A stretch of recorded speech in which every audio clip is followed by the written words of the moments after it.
കാന്താര എന്ന ഈശ്വരന്റെ പൂന്തോട്ടത്തിലെ പഞ്ചുരുളി എന്ന ദൈവാംശമുള്ള കല്ല് വീണ്ടെടുക്കാൻ കാന്താരയുടെ കാവലാൾ ബർമ്മയുടെ തീപാറും പോരാട്ടം. അതാണ് ഋഷഭ് ഷെട്ടി എഴുതി സംവിധാനം ചെയ്ത ബർമ്മ എന്ന നായകവേഷത്തിൽ വിളയാടിയ കാന്താര ചാപ്റ്റർ 1. പാൻ ഇന്ത്യ കത്തിപ്പടരുന്ന കാന്താര പുലി വിളയാട്ടം. കാന്താര ആദ്യഭാഗത്തിന്റെ കഥ ശിവയുടെ ജീവിത പരിസരങ്ങളിലും വർത്തമാനകാലത്തിലുമായിരുന്നുവെങ്കിൽ കാന്താര ചാപ്റ്റർ 1 ശിവയുടെ ആദിപൂർവികരുടെ വിശ്വാസ സംരക്ഷണത്തിന്റെ കഥയാണ്. കാന്താര എന്ന നിഗൂഢ വനത്തിലെ ഗോത്രവാസികളുടെ നായകനാണ് ഋഷഭ് ഷെട്ടി അവതരിപ്പിക്കുന്ന ഈശ്വരന്റെ രക്ഷാകവചമുള്ള ബർമ്മ എന്ന വീരപുരുഷൻ. ഏതാണ്ട് 1500 വർഷം മുൻപുള്ള കാന്താരയും സമീപ നാടായ ബാംഗ്രയുമാണ് ഈ സിനിമയുടെ കഥാപശ്ചാത്തലം. ആദ്യമേ തന്നെ പറയട്ടെ, ഇത് തിയേറ്ററിൽ തന്നെ കാണേണ്ട സിനിമയാണ്. പുതുമയുള്ള കഥാവതരണം, വേറിട്ട ആക്ഷൻ സീക്വൻസുകൾ, ത്രസിപ്പിക്കുന്ന പശ്ചാത്തല സംഗീതം, ഭക്തിസാന്ദ്രവും മെലോഡിയസും ആവേശജനകവുമായ ഗാനങ്ങൾ, നായക തുല്യമായ ഇടവും കാൻപുമുള്ള കഥാപാത്രങ്ങളുടെ പെർഫോമൻസ്. അത്രമേൽ അനുഭവ സമ്പന്നമാണ് ഹോംബാലെ ഫിലിംസ് നിർമ്മിച്ച കാന്താര പ്രീക്വൽ. അധർമ്മത്തിനു മേൽ ദൈവികതയുടെ തീ പടരുന്ന, അനീതിക്കുമേൽ നീതിയുടെ അഗ്നികരം നീളുന്ന, കയ്യേറ്റങ്ങൾക്ക് മേൽ വീണ്ടെടുപ്പിന്റെ അഭിമാനം നിറയുന്ന തിയേറ്റർ അനുഭവത്തിന്റെ ത്രില്ലടിപ്പിക്കുന്ന 168 മിനിറ്റുകൾ. കാന്താര എന്ന ഈശ്വര ചൈതന്യമുള്ള മണ്ണിലെ ആദിമവാസികളുടെ നിലനിൽപ്പിനായി നിലകൊള്ളുന്ന ബർമ്മ ആ യാത്രയിൽ പ്രതിസന്ധി നേരിടുമ്പോഴൊക്കെ ധർമ്മ സംരക്ഷണത്തിന് ദൈവത്തിന്റെ ഭൂതഗണങ്ങൾ ബർമ്മയിലേക്ക് സന്നിവേശിക്കുന്ന നിരവധി മുഹൂർത്തങ്ങളുണ്ട് സിനിമയിൽ. കഥാഗതിയിലെ അത്തരം വഴിത്തിരിവുകളിൽ തിയേറ്ററുകളിൽ തീ പടർത്തുന്ന ഋഷഭ് ഷെട്ടിയുടെ ഹൈ വോൾട്ടേജ് സീനുകളാണ് സിനിമയുടെ ഹൈലൈറ്റ്. റൈറ്ററായും സംവിധായകനായും നായകനായും ഋഷഭിന്റെ മൾട്ടി ഡയമെൻഷണൽ പ്രതിഭാവിലാസം, വജ്രകാന്തി ചൊരിയുന്ന മാസ്മര മുഹൂർത്തങ്ങൾ. കാന്താരയിൽ നിന്ന് ഒരു പകൽ ദൂരമുള്ള ബാംഗ്ര എന്ന നാട്ടുരാജ്യത്തിന്റെ അധിപനാണ് വിജയേന്ദ്ര രാജാവ്. ഒരിക്കൽ കാന്താരയിൽ മകൻ രാജശേഖരനുമൊത്ത് വേട്ടയ്ക്കെത്തുന്ന വിജയേന്ദ്രന് അവിടെ അതിക്രമിച്ചു കടന്നതിന്റെ വിലയായി സ്വന്തം ജീവൻ പകരം കൊടുക്കേണ്ടി വരുന്നു. പിന്നീട് ബാംഗ്രയുടെ അധിപനാകുന്ന രാജശേഖരന് 2 മക്കൾ, കുലശേഖരനും കനകവതിയും. യുവരാജാവായ കുലശേഖരനെ രാജ്യഭാരം ഏൽപ്പിച്ചുവെങ്കിലും അയാളുടെ കെടുകാര്യസ്ഥതയിൽ ബാംഗ്രയിലെ കച്ചവട കേന്ദ്രമായ തുറമുഖം കാന്താരയുടെ നായകൻ ബർമ്മയുടെ നിയന്ത്രണത്തിലാകുന്നു. ഇതിനിടെ യുവറാണി കനകവതിക്ക് ബർമ്മ എന്ന വീരനായകനോട് അടുപ്പവും അനുരാഗവും തോന്നിപ്പിക്കുന്ന കഥാഗതിയിലേക്ക് സിനിമയുടെ കഥാസഞ്ചാരം. അതിനിടെ ബാംഗ്രയുടെ നഷ്ടത്തിന് പകരം ചോദിക്കാൻ കാന്താരയിൽ രാത്രി യുദ്ധത്തിനെത്തുന്ന കുലശേഖരൻ കൊല്ലപ്പെടുന്നതും തുടർന്നുള്ള സംഭവ ബഹുലമായ കഥാഗതിയുമാണ് സിനിമ. ഇതൊക്കെ സിനിമയുടെ ആമുഖം മാത്രം.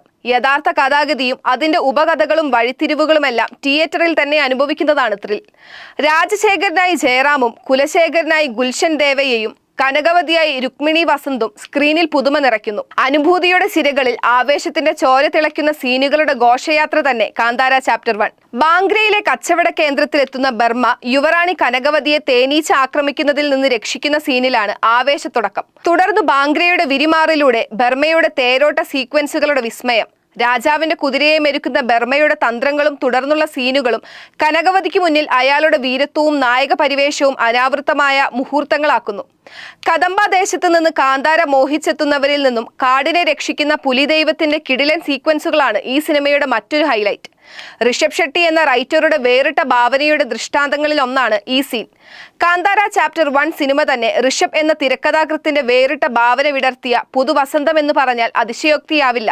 കുലശേഖരൻ കാന്താര ആക്രമിക്കുന്ന രാത്രിയുദ്ധ സീനുകളും തീ പടരുന്ന ഫ്രെയിമുകളും അധർമ്മവും ധർമ്മവും തമ്മിലുള്ള പോരാട്ടവും, രുദ്രഗുളികൻ, രാഹുഗുളികൻ, സ്വാമിരാജ ഗുളികൻ എന്നിങ്ങനെ വിവിധ തരം ഗുളികന്മാരാൽ ആവേശത്തിനായി ബർമ്മയുടെ പകർനാട്ടവുമെല്ലാം പ്രേക്ഷകരെ വിസ്മയലഹരിയിൽ ആഴ്ത്തുമെന്നതിൽ തർക്കമില്ല.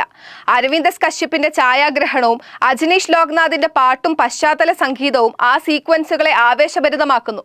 അർജുൻ രാജിന്റെ ആക്ഷൻ കൊറിയോഗ്രഫിയും ഋഷഭിന്റെ ഭാര്യ പ്രഗതിയുടെ വസ്ത്രാലങ്കാരവും സിനിമയെ ആകർഷകമാക്കുന്ന ചേരുവകളിൽ പ്രധാനമാണ്. എടുത്തു പറയേണ്ടത് തന്നെയാണ് ചിത്രത്തിന്റെ ക്ലൈമാക്സിനോട് അടുത്ത 10 മിനിറ്റുകൾ. ഈശ്വരന്റെ പൂന്തോട്ടം മോഹിച്ചു വന്ന ദുഷ്ടശക്തികൾക്ക് മേൽ തീ കോരിയിടുന്ന പുലിദൈവത്തിന്റെ വിളയാട്ടത്തിന്റെ കാഴ്ചകളിലാണ് പിന്നീടുള്ള കഥകൾ. കഥയിലും അവതരണത്തിലും മേക്കിങ്ങിലും നിലവാരത്തിലും കാന്താര ഇന്ത്യൻ സിനിമയുടെ നെറുകയിലേക്ക് ഉയരുമ്പോൾ മലയാളികൾക്കും അഭിമാനിക്കാൻ വകയേറെയുണ്ട്. മലയാളികളുടെ ജയറാം കന്നഡ സിനിമയിലും പാൻ ഇന്ത്യ തലത്തിലും വേരുറപ്പിക്കുന്നതിന്റെ കിടിലൻ കാഴ്ചകളാണ് സിനിമയിലുടനീളം. നമ്മുടെ ജയറാം ലുക്കിലും ഡയലോഗ് ഡെലിവറിയിലും നായക സമാനമായ രാജോചിത പെർഫോമൻസിലും അഭിമാനം പകരുന്ന നിമിഷങ്ങൾ. ചിത്രത്തിന്റെ ഓഡിയോഗ്രഫി നിർവഹിച്ച MR രാജകൃഷ്ണൻ, പ്രൊഡക്ഷൻ ഡിസൈൻ ചെയ്ത വിനേഷ് ബംഗ്ലാൻ, കളറിംഗ് വിഭാഗത്തിൽ പ്രവർത്തിച്ച രമേഷ് CP, ശ്രീക് വാര്യർ, സിനിമയുടെ കഥയിലെ നിർണായക വഴിത്തിരിവിൽ വരുന്ന ബ്രഹ്മകലശ സോങ്, അറിയില്ല ശിവരെ, ഭക്തിപാതകൾക്ക് ഭക്തിസാന്ദ്രമായ അനുഭവവിശേഷം പകർന്ന യുവഗായകൻ KS ഹരിശങ്കറുമെല്ലാം മലയാളത്തിന്റെ അഭിമാനങ്ങൾ തന്നെ. കാന്താരയിൽ ബ്രഹ്മരക്ഷസുണ്ടോ അതോ എല്ലാം വെറും കഥകളാണോ? ബർമയുടെ പിറവി രഹസ്യം, കാന്താര എന്ന ഈശ്വരന്റെ പൂന്തോട്ടം കാണാനുള്ള കനകവതിയുടെ ആഗ്രഹം നിഷ്കളങ്കമാണോ? ജയറാമിന്റെ കഥാപാത്രം രാജശേഖര രാജാവിന് മുഖംമൂടിയുണ്ടോ? കദൻപ ദേശത്തു നിന്ന് വന്നവർ കാന്താരയിൽ കണ്ണുവെച്ചതെന്തിന്? വഴികാട്ടികളായി വരുന്ന പുലിക്കും ഗംഗാനദിക്കും കഥയിലുള്ള ഇടം എന്താണ്? ഇതൊക്കെ തിയേറ്ററിലെത്തി നേരിട്ടറിയുന്നതാവും ത്രിൽ. അച്ഛൻ മാഞ്ഞുപോയ ഇടമെന്ന് കാന്താരയിലെ പുതുതലമുറയിലെ കുട്ടി പറയുന്നിടത്ത് നിന്നാണ് ഈ സിനിമ തുടങ്ങുന്നത്. ആ ഇടത്തിന്റെ ചരിത്രപരമായ കഥയടരുകളാണ് ഈ സിനിമ. അച്ഛൻ മാഞ്ഞുപോയത് ഒരു കിണറ്റിലേക്കാണ്, പക്ഷെ ഇപ്പോൾ ആ കിണറും മാഞ്ഞിരിക്കുന്നു. ആ കിണർ മാഞ്ഞുപോയതും ഒരു കഥയാണ്. ആ കഥ പറയാൻ വരും കാന്താര ചാപ്റ്റർ 2 എന്ന് ചെന്തിയുടെ ജ്വലിതകാന്തിയിൽ സ്ക്രീനിൽ തെളിയുന്നു. ഒപ്പം ഒറ്റയ്ക്കൊരു പേരും, ഋഷഭ് ഷെട്ടി.